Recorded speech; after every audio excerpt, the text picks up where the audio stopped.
Hey, and welcome to this special podcast takeover from Amsterdam Dance Event 2022, where I was really lucky to be on the ground capturing insights with several industry leaders from label owners, artists, investors, founders, promoters, journalists, and many, many more. ADE is the largest dance music gathering in the world for professionals and fans alike, and it takes place over 5 days with 600 speakers, 2,500 artists, 1,000 events, and 450,000 visitors from around the globe. And after 3 really hard years for our industry, it was honestly incredible to connect again with stakeholders in the music ecosystem and discuss urgent topics such as sustainability for live events, mental health for artists and professionals, social change, and strategies for the future of electronic music. The dates have been announced for ADE 2023, and I already can't wait for next year. So without further ado, let's dive into today's conversation with Camille Guitteau, who co-founded the Bye Bye Plastic Foundation with Blondish. It's a non-profit dedicated to eliminating single-use plastics from the music industry and events in general.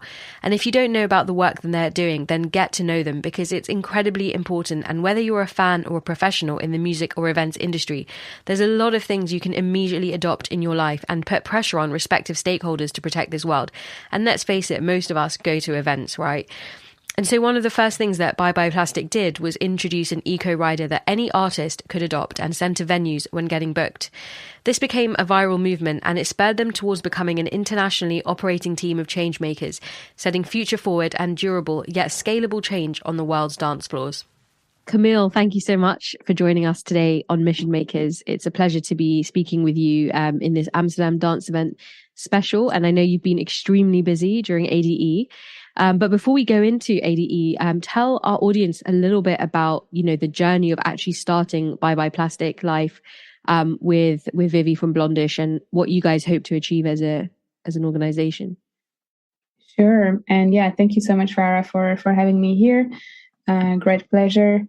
Indeed, we're just recovering from our ADE 22, where we had several events back to back. Very happy with where we landed and where we're at currently.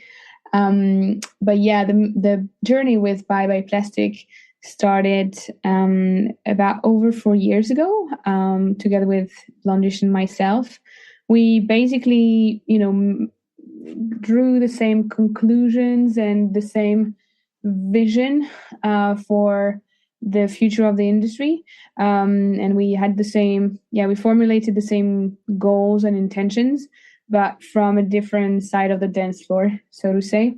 Her from the decks and being a DJ, touring the world for 10 years, she really realized the huge impact that this industry was having on the planet, this negative impact, this humongous footprint, and that didn't have to be, and that this was clashing very heavily with, this a certain part of the scene where, it is about, partying in these beautiful spaces, in these beautiful natural open spaces, connecting with one another, connecting with nature, etc.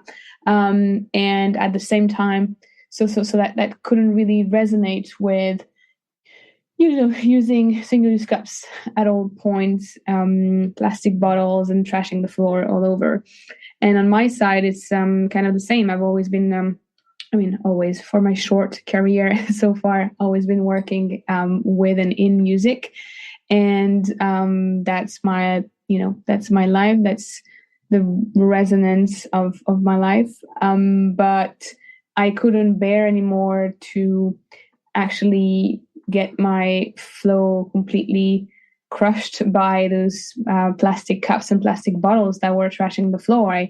It was completely undermining the experience, the very experience that I was coming for.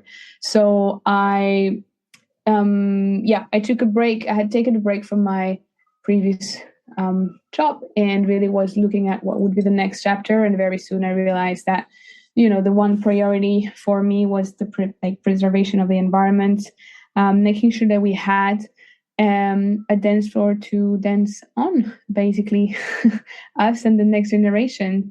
And that's what Bye Bye Plastic is about, helping to eliminate single-use plastics in the industry and to restore balance on Earth for us to continue enjoying a dance wherever we are from and in whenever number of years. Amazing. Thank you so much for sharing the vision behind Bye Bye Plastic. And I've been following you guys like kind of from pretty beginning, and it's really amazing to see the impact that you guys have had and are continuing to have. So what have been some of your goals going into this year's ADE? Because I know we have an ADE Green, for example, and I'm sure you are very integrated in that. And you launched something very interesting as well. So maybe you could tell our audience a little bit more about your goals and what you launched this year at ADE. Yeah, sure. And yes, ADE Green is a great stable day that's always here within the official program. I was invited to speak again on a panel that's called No Excuse for Single Use. However, there's one thing that's extremely important for Bye Bye Plastic, and that's inherent within the DNA of our activities, is we didn't want to only be advocacy oriented, bringing awareness and like conversation starters on the topic. We also wanted to be bringing out solutions, and that's why we're helping out events and festivals with their transition out of single-use plastic. That's the goal, advancing this overall target, basically. And so there's these two verticals in our activities: the awareness and the impact. And yeah, in between, there's lots of occasions to have fun and help the mission to the message basically to grow bigger and to grow stronger in various creative ways. And that's why for this ADE, that was the occasion for us to throw a party. That was the launch party of our very first plastic-free party music album, which is a compilation of 14 tracks from artists who are member of the community and who wanted to give out a creative message and a call out to the world, basically. So those are 14 super diverse and extremely message heavy and motivating tracks for our industry and for the planet. It's amazing to see the creativity burst that they've had and how much they've contributed through their art. We've got tracks from Blondish, from Shiba-san, Cher, Elif and Juspona, Ramo. It's really amazing. The lyrics are great. And one very big step that we've taken is that throughout the party, we've announced that this album will actually also come out as the world's first bacteria-based vinyl. So that's a PHA vinyl, and it's going to be the very first time that we research and develop this new material to replace fossil fuel PVC vinyls. And so tell our audience a bit more who may not understand the ecological impacts of pressing normal vinyls. Yeah, sure. So regular vinyls are made out of PVC. So that's one type of fossil fuel plastic that is entirely non-recyclable. And the process itself contains a lot of toxic chemicals in order to fix, to stabilize and XYZ. So as a material, it contains a lot of toxic chemicals. As a process, there is a lot of waste that comes out of it, and this waste, once again, is not recyclable. So that also means that fossil fuel plastic production facilities and vinyl production facilities are areas that are toxic in the end, and that means that like communities are put at risk of inhaling and living around those areas that are highly polluting, that pollutes the water, etc. By itself, the production of vinyl as a recorded music material is 12 times more greenhouse gas emissions than any other music format as well. That's a statement. However, vinyls as an object are great, and we don't want to say, rather than saying we should ban and alleviate vinyls overall, our dynamic, and our wish for the word is to say, okay, like let's evolve towards the better solution. And the better solution in these days is this new bioplastic that's made out of bacteria. These are basically bacteria are found everywhere in the world, right? Like they're among us, amongst the fruit that we eat, our tables, bed, everywhere. So there's like those billions of different varieties of bacteria, and scientists have been able to cater for the type of bacteria that is building, if it's in the right environment, a plastic replicating material. It's not plastic anymore, but it's the same debate as like alternative milks and meat and all of this. We're gonna need to redefine our words, basically, right? But it's the evolution of it, and the goal is to basically give them the same properties and features in terms of, do we want it to be resistant, robust, XYZ. And so we have partnered with experts at Evolution Music who have been researching for bioplastic made vinyls for about 4 years, and they have now reached that point where they're able to formulate and produce those vinyls which have the exact same sound quality than regular vinyl. Obviously, this is the second non-compromising goal. It's not possible to say, okay, we've got a more environmentally friendly alternative, but it's 10 times less gratifying in terms of sound. The sound quality is just as good, and they've been able to actually show it during our plastic free party at W Amsterdam last week. So they had a little stand and could make people hear what the sound of a bioplastic vinyl actually sounds like. Amazing. This is a huge milestone for the evolution of vinyls in our industry. And I would just like to ask as a follow-on, like, how scalable is that, and how long does it take to get a vinyl pressed with these guys? Sure. So first, Evolution Music they know what industry they've entered into, and they've been very smart from the ground up. They didn't want to research a project just for the art of it, just for the science of it. The goal was and is to make sure that this is replicable.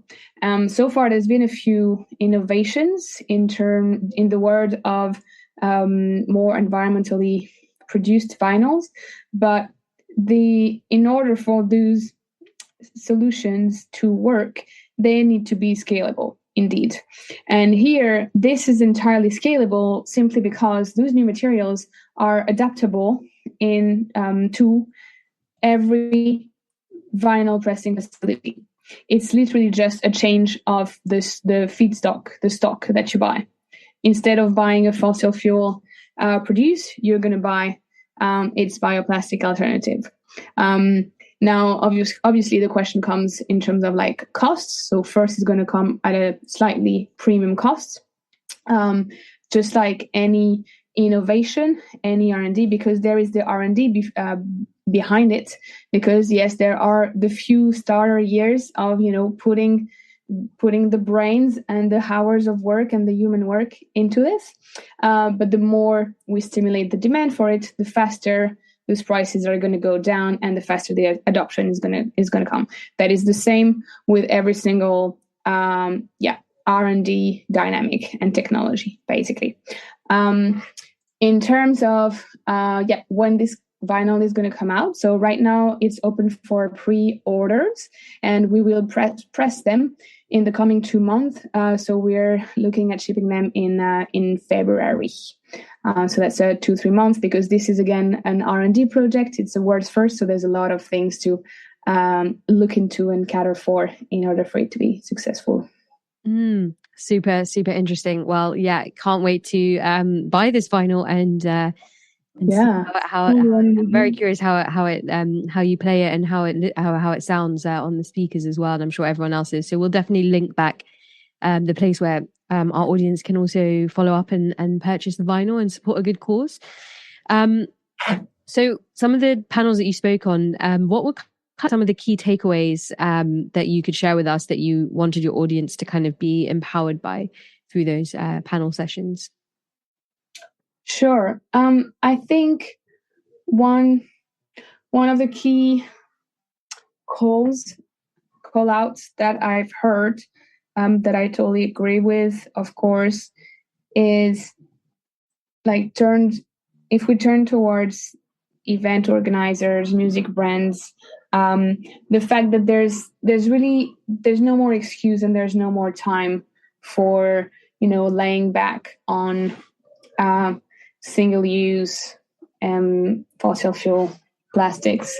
There are, if you turn around, anyone can start seeing proof of concepts for reusables, for boundary breaking, and for new structures and funnels that actually work in more environmentally friendly shapes. It really takes. It's not even a question of courage anymore. Basically, that's the conclusion that this guy from Fleeland was actually giving. And I do agree. Like, it's not about courage anymore. It's about like doing. I'm not going to swear on this podcast, but just going at it and doing the job. However, there's one opportunity that I would really love more and more people to seize. Is there's an opportunity for creativity. Like, we are in the utmost creative industry, and we can create new structures, new ways of interacting with those better products, with those reusable products, new ways of communicating around them. That like, this is just what we do. We create culture, and we can create a more sustainable culture that actually works. And that's what the people are demanding now. So let's get to work, and let's make it fun, make it new, and make it, resounding. We have the resources for that. So this is typically what we push as a message as Bye Bye Plastic, and what we are working with organizations on. It's not just, first we thought it was going to be, just the advising on a different alternative, basically what's available for you, what's the most relevant for you, for your locality, etc. But no, it's a systems change. So that also means, how do you implement this for your teams, for your attendees? How do you communicate about it? And how do you make it successful, environmentally friendly, and experience-wise on the overall structure? And so, talking about a systemic change, which is absolutely critical. And I love what you just said there about, it's like our DNA is creativity. And so therefore, let's have fun with being creative around solving this issue and making that something that other industries can learn from and take from. But what kind of markets or stakeholders have been most resistant to change when it comes to some of your initiatives? And how have you tackled that mindset shift? Hey, I hope you're enjoying today's show. And of course, if you are, a little review or share with your friends would be much appreciated. But I just want to take a quick pause to share some interesting news that Mission Makers has unexpectedly grown into becoming a boutique podcast agency. And for the last year and a half, we've secretly been producing content for some high-impact brands, from tech unicorns in Silicon Valley to disruptive companies at Davos. So if you're thinking of starting your own show and you're looking for some help, then send us a message, because we would absolutely love to bring your story to life and help you amplify your content while really connecting on a much deeper level with your audiences. Now, let's get back to the show. I think there is, I guess I would give 2 pointers, one from me and one from Eli from DJs for Climate Action. So who's more on the, artist side. He is an artist himself, so he's seen and walked that path so many times, so many years. The bookers and promoters side of this industry definitely has a big margin of action, where it's what I hear about everybody saying is start talking to each other, communicating, And because this is the first point to improving the routes, and through the routes, also your economy and the well-being of your artists, etc.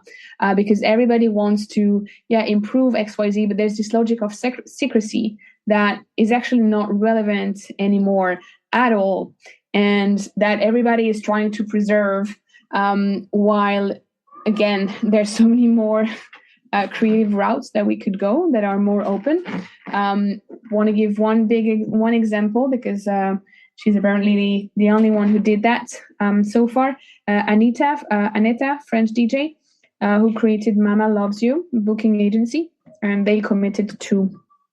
They gave 10 commitments for the planet and for doing their job in a sustainable manner, and they have an open calendar where all the artist shows are actually displayed.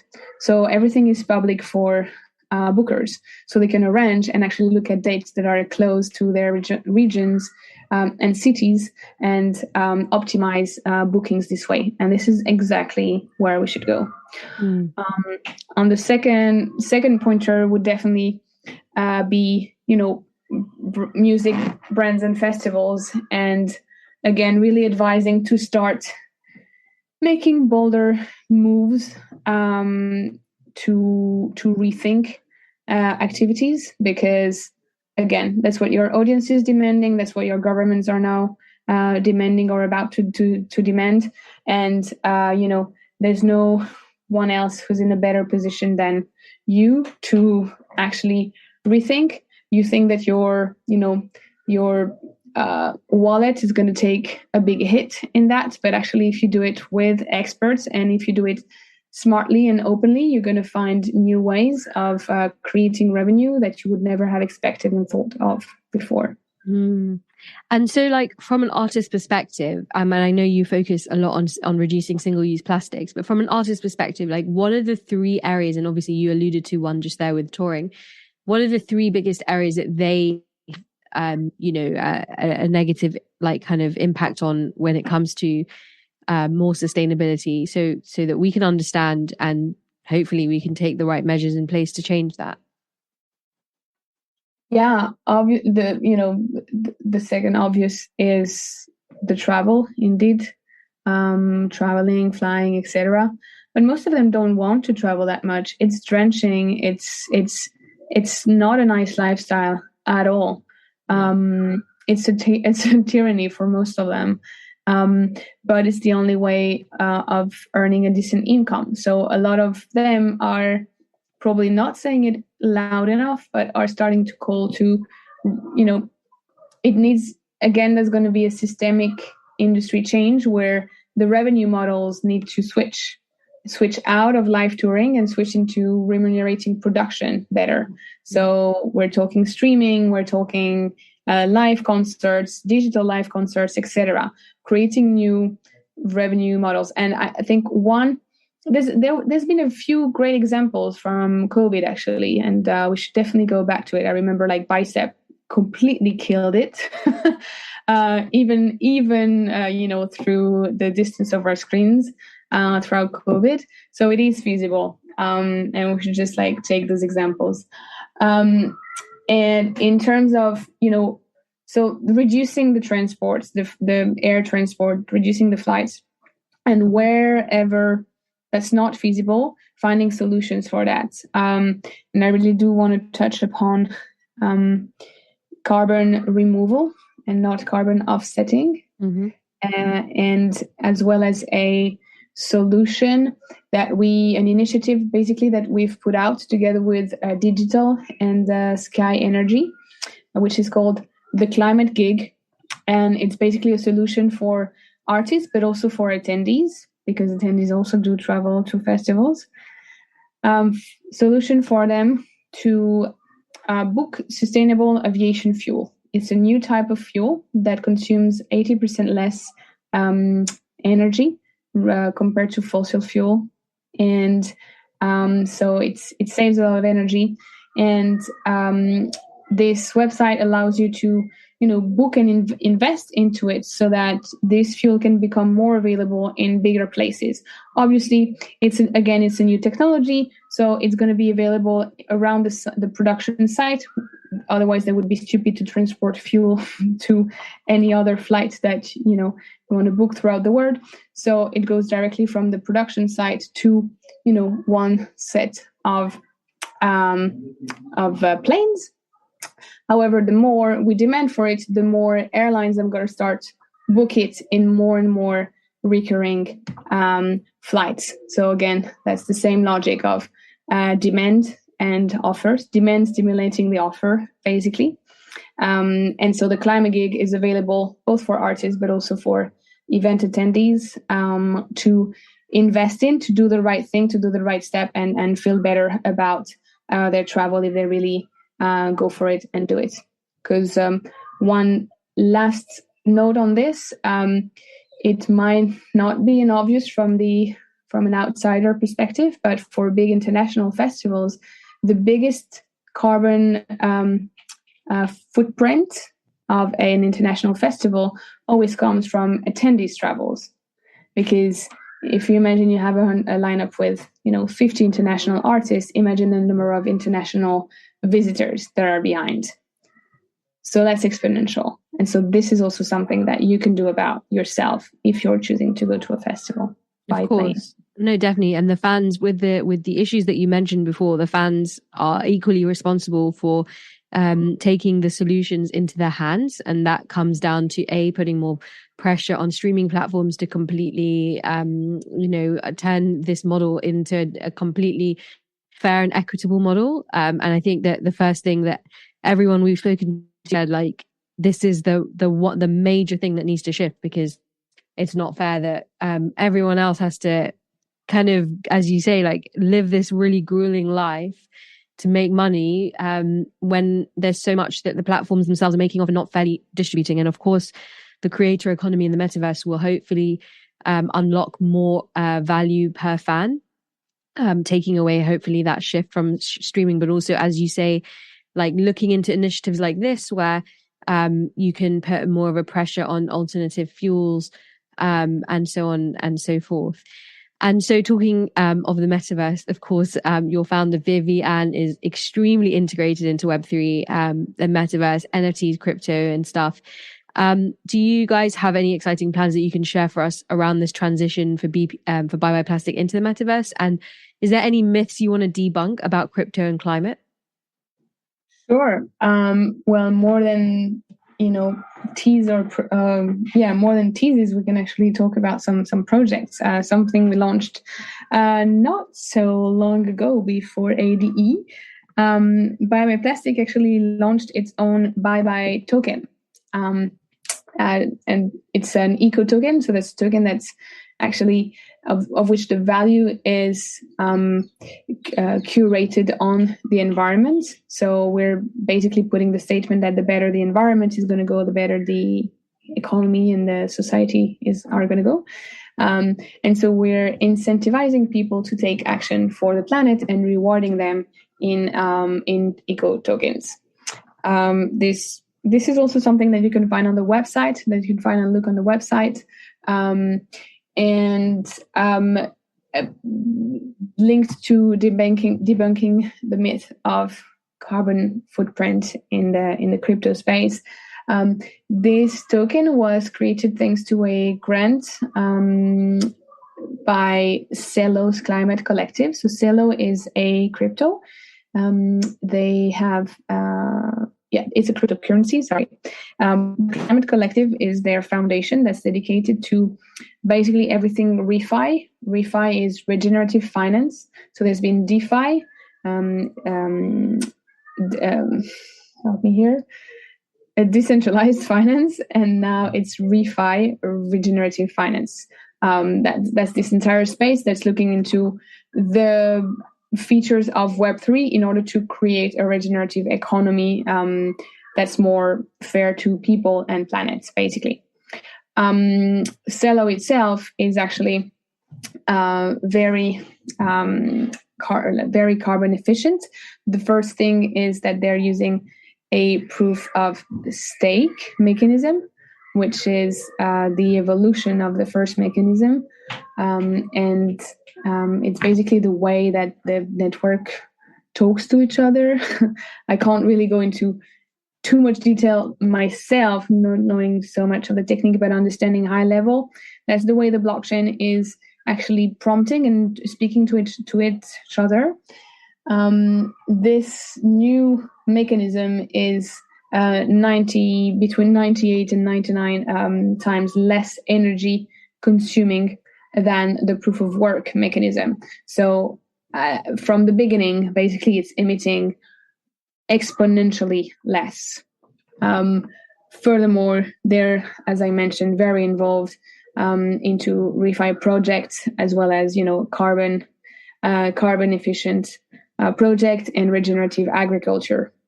So this whole space basically is really more than just looking at some bunch of NFTs and Web3, really looking at how this new era of economy and of the intelligence of internet can actually solve real world problems. Very interesting. Very, very interesting. And so something we love to ask our guests on the show is what are some of the misconceptions behind the work that you do? Good one. Okay, let me think for a bit. I think, like one that you always need to kind of breathe in, breathe out for when it comes is people. So Bye Plastic is focused in removing single-use plastics from the music industry. We chose to focus on single-use plastics because you have to start somewhere, but obviously the focus is single-use and fossil fuel plastic. So very often when you get to know someone or in a social environment and, you've, by the way of saying, I'm holding a mouse right now. And what is the mouse, the computer mouse made of? It's made of plastic. But it's very often that people kind of like to give this pointer to you. Oh, but you work at Bye Plastic, but you have a plastic mouse. Well, yes, I cannot change every single industry just by clapping my hands. I wish that would be the case, but that is not yet. So yeah, it's not because you dedicate your entire life and you're really putting all your efforts to it that you are able to avoid plastic and single-use plastics at all time. It's not avoidable today, unfortunately. But yeah, it doesn't diminish the work, the effort that's being put and the work we do. Yeah. Absolutely. Yeah. Of course, you cannot completely eliminate. It's not in your control, but what is in your control is the amount of change that you make and the message you share to the people around you. And obviously the amount of festivals and the DJ riders and all the amazing initiatives that you guys have done to 100x this output. And so final question that we've asked all of our ADE guests, what in your opinion is the most critical change that needs to happen in the music industry 1 year from now, 5 years from now, and 10 years from now? So really looking at it from a macro perspective, as we're also in this exciting kind of technology paradigm as well. So the question is how am I seeing the industry, or what's my wish? Sorry. Well, yeah, what do you think is the most critical change that needs to happen in between 1, 5, and 10 years? Okay, most critical change. I mean, without any question, integrating sustainability at every single level of professional endeavors, I would say, and in every single project designs. That needs to be understood really quickly by everyone, that sustainability, that's not just the department, that's something that, it's like equality, or all those other, very basic human notions that, we unfortunately sometimes still have to fight for. It's survival at this point. It's survival. If we want to continue thriving, we need to integrate this at every single step of our professional endeavors and designs. And that takes more than, it's great to have a department dedicated to it, absolutely. And that means, it's a department that's going to work with everybody, with finance, with operations, with people, with communications and marketing, because that needs to be weaved into anything. So I think that's the critical turning point that needs to happen in the coming year. Let's give it 1 year. Definitely. And then 5 years from now and 10 years from now, what do you think would be the next most important things that we need to focus on as an industry to change? Changing the culture, and changing the culture from, sustainability being this dreadful thing that everybody has to take on as a burden, and into this playful, creative and open field, that field of possibility that is still to explore, really. Great.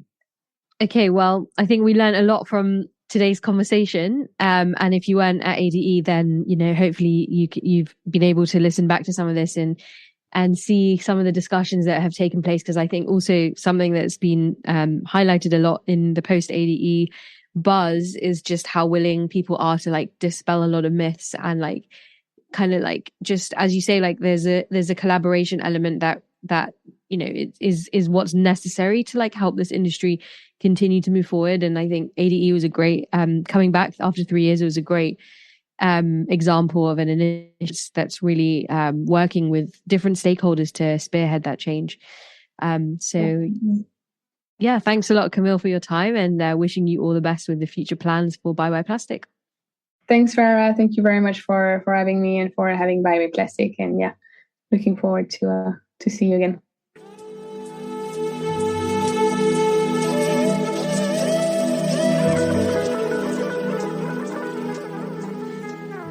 I hope you've enjoyed this episode as much as we enjoyed having these conversations. If you want to grab a copy of today's show notes, then head over to missionmakers.com/ADE, where you'll also find notes from all of our previous episodes. And if you're interested in talking to me about future opportunities at ADE, producing podcasts, or coming down to some of my music and motorsports events, then you can reach out to me at Mission Makers or at dj.n1nja on Instagram and TikTok. Thank you as ever for listening. Until next time, keep it laser focused.